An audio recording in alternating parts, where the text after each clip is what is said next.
Nhasi tabuda takananga kuno kwaMurewa uko kwatauya kuzoona mukomana anonzi Blessed Mungate ane makore 29 ekuberekwa. Blessed ane dambudziko raainaro, ane chironda chiri pachiso paziso chakatovhara ziso chaainacho chakakura chatinoda kuti tinge tiri tinombokurukura naye tinzwe kuti akambobatsirwa uye kana akabatsirwa nemutoo upi.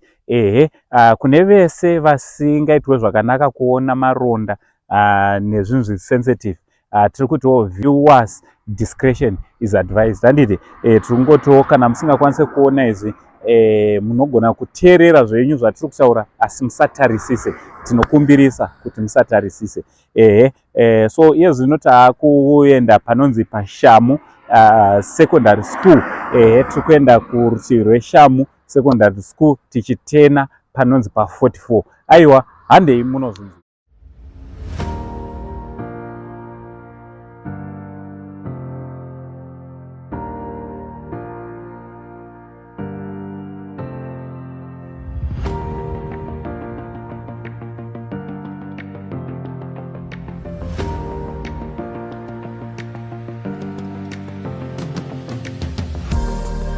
Mukoma makasimbere?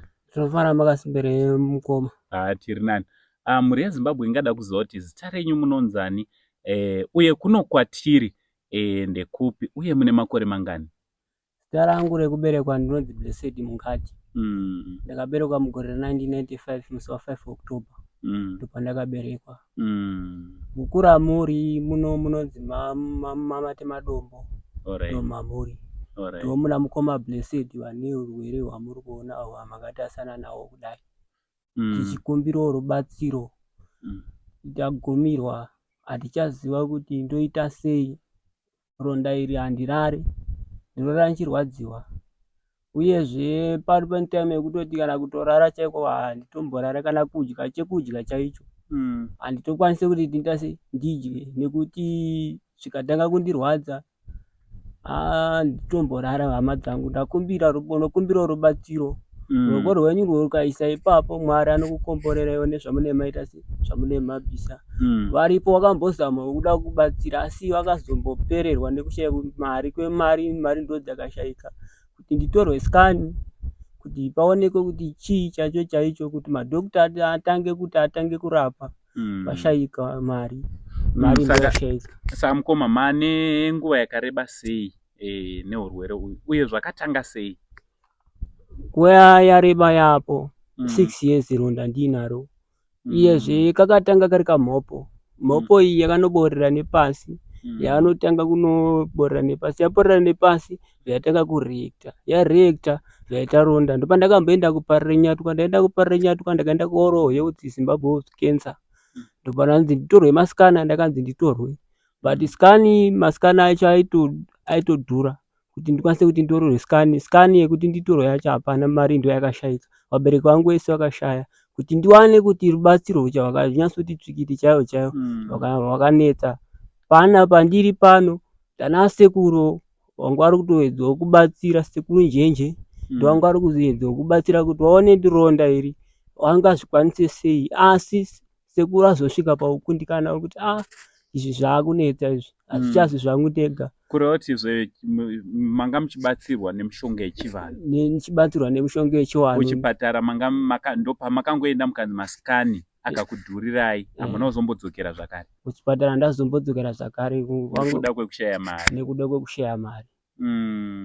Saka mukoma muri kurarama sei zvamataura kuti munani wamuinaye kumba wamungati ndiye wamunototarira kuti akuchengetei nekubatsirai? Ndina tete wandinawo ndo vangatokwanisa kuti vangandibatsirawo, nababa vandinawo, baba mudiki ndo vari kumbofambidzana neni panguva ndiri kumboitwa zvechiwani izvi mishonga yechibhoyi. Zvino manje zvinhu zviri kuti havana chavainacho chekuti vakwanise kuti vaita sei vandipe help. Saka ndosaka ndauya pano, ndauya kwamuri kuti imimi mungakwanisa kundipawo help here, rubatsiro rwekuti ndikwanise kuti ndiitewo semunhuwo ari afambawo panyika mune zvakanaka ndisina dambudziko. Ndo zvandiri kushuwira mukati mehana dzangu. Alright, Hama dzangu ndofunga muri kuona dambudziko rine hama yedu mukoma Blessed kuno kwamurewa.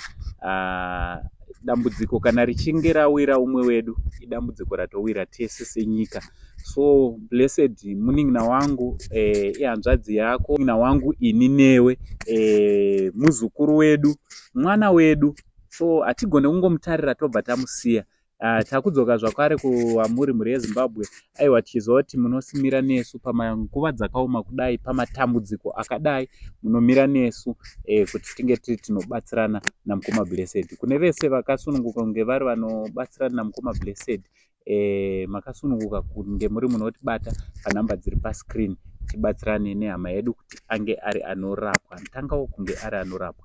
Mungada kuti kudii kune vese vachabatsirana nemi mukoma Blessed? Tida kuti vese vachabatsira, anenge aisa ruoko rwake, Mwari ndiye anenge akuchengetedza, Mwari ndiye anowedzera maropafadzo pamusoro pano zvavanenge watapudza, ingava mari chingava chii, tinongokumbira kuti aiwa Mwari ndiye anowedzera. Ndo rubatsiro rwandiri kudawo. Mungonawo zvandiri amhuri yeZimbabwe pano, haisi kuti ndingati ndidambe kana kuti chii, ndiritori munhu ari kutorwara neronda irori, handirareba usiku, handirare, ndorara nchirwadziwa.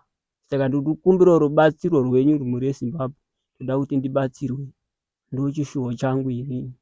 Kana zvikaita zvokunzi chipatara paine akwanisa kuti abvisewo mari, ndinokwanisa kudzokera kuchipatara ndichirapwa mune zvakanaka. Aiwa, tinotenda. Pano takauya nekuda kwamukoma anonzi mukoma Washington Mburwe ku-UK. Thank you so much my brother nekunge muri munoti sponsor kuti tinge tiri tinouya panapa. God bless you so much. Titenda kuti hama dzangu tichange tiri tinobatsirana namukoma Blessed. Blessed Mungate is a 29-year-old man who has a big sore on the left side of his face. He claims that it started about 6 years ago as a small wart, which then developed to a big sore. He had failed access to medical treatment due to poverty, leading it affecting the left side of his face, including his left eye. He is appealing to the general public for assistance so that he can get medical treatment from the doctors.